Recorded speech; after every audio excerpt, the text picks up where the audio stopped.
El día de hoy vamos a hablar sobre el laboratorio número 4 de la materia de saneamiento, que lleva por nombre Determinación del cloruro en el agua. Los integrantes son Kevin Cárdenas Díaz, Enzo Luján Mendoza, Jorge Martínez Rollero, Melanie Mesa Osorio, Juliet Moscote y Marleidis Torres. Para empezar a hablar de este tema, empezamos pues por el inicio, que es la introducción. Entonces tenemos que el cloruro es un ion común que se encuentra en el agua y puede ser una indicación de la contaminación. Existen varios métodos para la determinación del cloruro en el agua. En este caso nosotros utilizamos el método argentométrico. En este informe se presentará una revisión de lo que dice la literatura, incluyendo sus principios de funcionamiento, ventajas y desventajas. La selección y la preparación de las muestras, la elección del indicador y la determinación de las concentraciones de cloruro. La cantidad de cloruro presente en la muestra de agua puede determinarse a partir de la cantidad de nitrato de plata necesaria para reaccionar completamente con el cloruro de plata en la muestra que presenta la muestra. Se describirá el procedimiento experimental mediante una serie de pasos de metodología.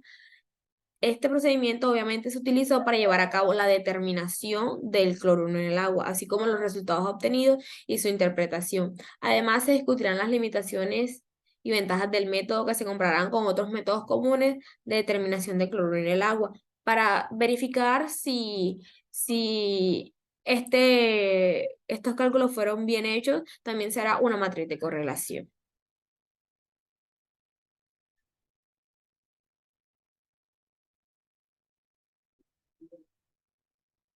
Bueno, mi nombre es Melanie Mesa y voy a hablarles sobre el marco teórico o marco conceptual, que será la herramienta clave para que podamos entender todos los conceptos y contextualizarnos en este laboratorio en donde deseamos determinar la presencia de cloruros en algunas muestras de agua. Iniciamos hablando de qué son los cloruros. Bueno, básicamente en el campo de la química del agua, el cloruro se considera como un ion mayoritario. Está presente en grandes cantidades en muchos cuerpos de aguas naturales, en agua potable, en aguas residuales. Generalmente, esta concentración de cloruro en el agua se expresa en términos de parte por millón o miligramos por litro. Bueno, en cuanto a la determinación de cloruros, es importante que conozcamos qué es el método argentométrico o volumétrico, ya que este fue el que usamos. Bueno, cabe resaltar que este es un método bastante estudiado, al cual se le tiene confianza, ya que es preciso, y pues este es un método que se basa en la valoración con nitrato de plata y se utiliza como indicador el cromato de potasio. La plata aquí reacciona con los cloruros para formar un precipitado de cloruro de plata de color blanco. Entonces, en el punto de equivalencia, es decir, al agotarse el ion cloruro, empieza la precipitación del cromato, la cual se da cuando identificamos un cambio de color en la disolución como un color naranjado, rojizo, marrón, y en este momento se da por terminada la valoración. Bueno, en cuanto a las mediciones de cloruro, estos son unos ítems importantes. Bueno, para llevar a cabo este método, nosotros debemos seguir instrucciones específicas. Debemos saber que este es un método que puede verse afectado por la presencia de otros iones que también reaccionan con el nitrato de plata, como lo son el bromuro y el yoduro. Es importante también utilizar equipos de protección personal, ya que así evitamos riesgos para nuestra salud. En cuanto a la toma y preservación de las muestras, tenemos que nosotros debemos seleccionar un sitio de muestreo adecuado, no puede ser cualquier lugar. Para el sitio de muestreo debe ser un lugar representativo. Debemos seleccionar la muestra de un lugar representativo. En este caso, la sacamos de Gambote. Debemos preparar los equipos, debemos limpiarlos muy bien. Esto significa que debemos usar agua destilada antes de su uso. Debemos tener guantes para la toma de muestra. Debemos asegurarnos de que la botella no tenga fuga, de que esté completamente limpia, de tomar muestras y evitar que estas muestras de agua tengan otros elementos que no pertenecen. En cuanto al almacenamiento de muestras, esta se ha tenido en un lugar limpio, hermético, se ha etiquetado muy bien para que no haya ninguna equivocación, ya que son varias muestras. y además deben estar en un lugar donde no les dé la luz directa.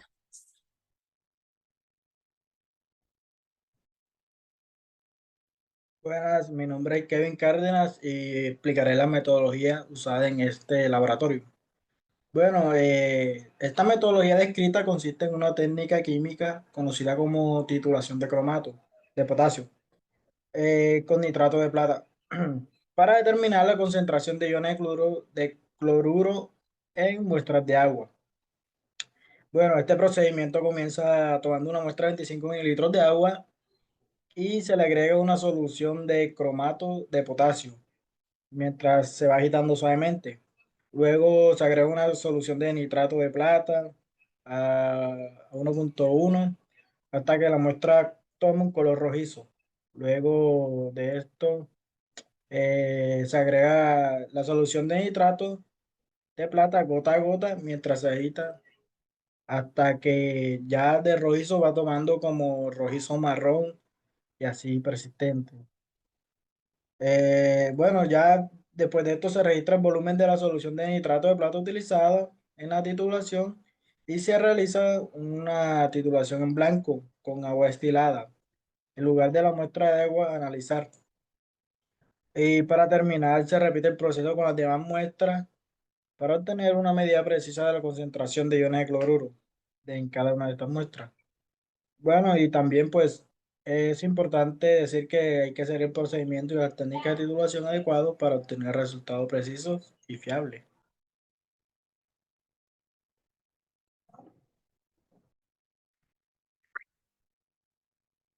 Buenas, mi nombre es Marleydis Torres Agudelo y yo les voy a hablar un poco sobre las conclusiones y los resultados obtenidos a lo largo del ensayo de laboratorio, el cual consiste en la determinación de los cloruros en agua. Para realizar este ensayo, lo que vamos a utilizar es el método argentométrico, el cual es un método volumétrico y lo vamos a hacer a partir de 3 ensayos con las diferentes muestras que tenemos, de la 0 a la 6, en las cuales vamos a utilizar primero, a calcular primero la cantidad de mililitros de nitrato de plata que utilizamos para que pudiera cambiar la muestra de color y así poder utilizar la ecuación que nos presentaron con el fin de obtener la cantidad de cloruros presentes en el agua. Para las diferentes muestras, desde la 0 hasta la 6, en el primer caso, utilizando el promedio de de las tres muestras, obtuvimos que la cantidad de mililitros de nitrato de plata fue para el caso 1, la muestra 0, obtuvimos un promedio de 0,5. Para la muestra 1, un promedio de 0,33. Para la muestra 2, un promedio de 0,35. Para la muestra 3, un promedio de 0,36. Para la muestra 4, un promedio también de 0,36. Para la muestra 5, un promedio de 0,43 y para la muestra 6, un promedio de 0,46. Teniendo en cuenta estos valores, procedemos a utilizar la siguiente fórmula, la cual, utilizando como ejemplificación la muestra 0, tendríamos que para 0,5 miligramos de nitrato de plata, menos 20, que serían los mililitros del blanco, por 0,1, que es la razón modular del nitrato de plata, por 35,42,0. Esto va a estar dividido entre los mililitros total de la muestra, que serían 25. En total nos da un valor que es de 42,50. Esta ecuación la vamos a utilizar para los demás valores y vamos a obtener diferentes resultados. Teniendo esto en cuenta, vamos a realizar una tabla con los diferentes resultados. Además, también le hicimos para lo que consiste o sea, utilizamos también la ecuación para cada ensayo.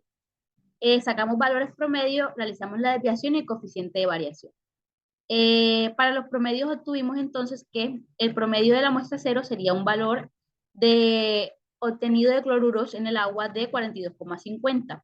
Para la muestra 1 de 18,41, para la muestra 2 de 21,25, para la muestra 3 de 22,66, para la muestra 4 también de 22,66, para la muestra 5 de 32,58, para la muestra 6 de 36,83. Estos fueron los valores de cloruros obtenidos en cada muestra.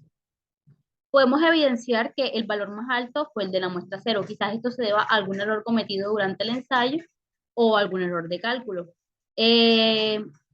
Podemos obtener también que el valor promedio de todos los ensayos, fue de 28,12.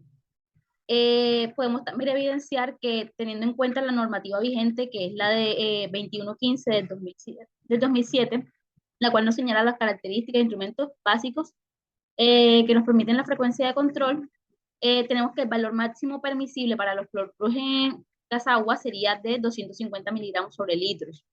Podemos evidenciar que ninguna de las muestras que aquí están presentes supera este valor, por el contrario, son valores menores. El promedio fue de 28,12, un valor muy pequeño con respecto al valor permitido. También podemos evidenciar también que a medida que aumentábamos la cantidad de mililitros de nitrato de plata, también aumentó la aparición de cloruro, es decir, que tienen una relación lineal y además es directamente proporcional. Bueno, como podemos evidenciar, estos fueron los resultados obtenidos. La desviación estándar de coeficiente de variación para cada uno de los valores y los ensayos realizados. A continuación, mi compañero va a realizar lo que son los anexos, las preguntas correspondientes a este informe. Buenas tardes, mi nombre es Enzo Luján y yo voy a explicar las dos preguntas que se hicieron en el cuestionario sobre el ensayo de los cloruros en el agua. Bueno, la primera es explicar las consecuencias que tiene la presencia de altas concentraciones de los cloruros en el abastecimiento de agua. Bueno, para saber primero las consecuencias que tienen, tenemos que caracterizar que el cloruro es una sustancia primeramente química que siempre está presente en el agua y que puede tener algunas consecuencias negativas para el suministro de agua potable y el medio ambiente.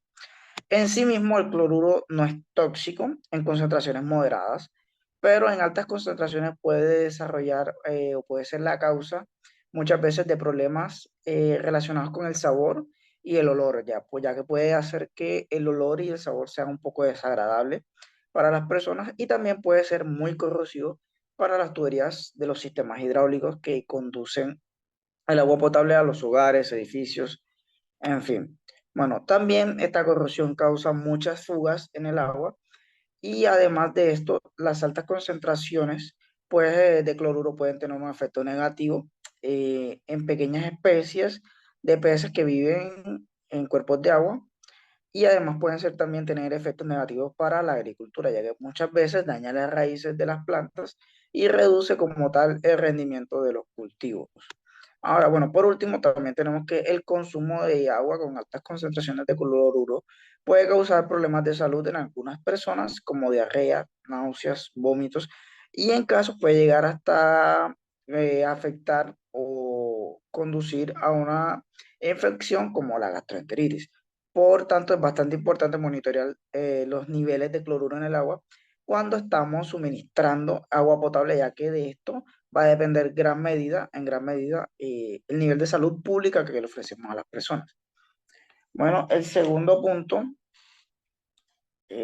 habla sobre métodos clásicos o instrumentales para determinar la cantidad de cloruro en el agua. Bueno, como primer método tenemos el método de Mohr, ¿cierto? Que es un método que involucra la determinación cuantitativa de los iones de cloruro, bromuro o cianuro, sí, cianuro, por medio de la titulación con una solución estándar de nitrato de plata, utilizando cromato de sodio o potasio, también a veces, como indicador químico en el fin de la valoración. Otro sería el método volumétrico con nitrato de mercurio, ¿cierto? Que es un método clásico que se utiliza una solución también de nitrato de mercurio para precipitar los iones de cloruro, como el cloruro de mercurio. El exceso de nitrato